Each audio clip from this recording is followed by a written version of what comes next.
પરીક્ષા ચાલુ છે, અમુક સ્કૂલોને તો પરીક્ષા પતવા પણ આવી છે. અમારી માંગ છે કે અમારી શાળા શરૂ કરો. અમારી જૂની શાળા ચાલુ કરવાની નારે લગાવ્યા છે. આ સ્કૂલમાં એક દિવાલ ધરાશય થઈ, તેથી અમારી આ સ્કૂલ બંધ છે. આખા સ્કૂલમાં પિલ્લરો મારેલા છે. કોન્સેપ્ટ ચાલુ છું ત્યારે પિલ્લર એક મારવાના રહી ગયા હતા, તેના લીધે સ્કૂલ મતલબ કે દિવાલ પડી. અમારે શાળા શરૂ કરવી છે. ટ્રસ્ટીગણ સાથે વારંવાર મીટિંગ થાય છે, પણ તેઓ ચોખ્ખી રીતે જવાબ નથી આપતા. એટલે અમારું કહેવું એવું છે કે તમે શાળા શરૂ જ કરો. તો અમે આટલી બધી લડત કરવા છતાં કોઈ પણ અમને વ્યવસ્થિત જવાબ આપતા નથી, બરાબર છે.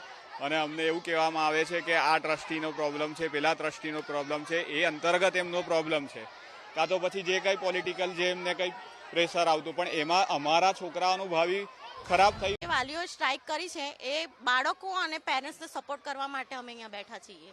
શાળા તો કોઈ સ્પષ્ટ જવાબ આપી રહી નથી.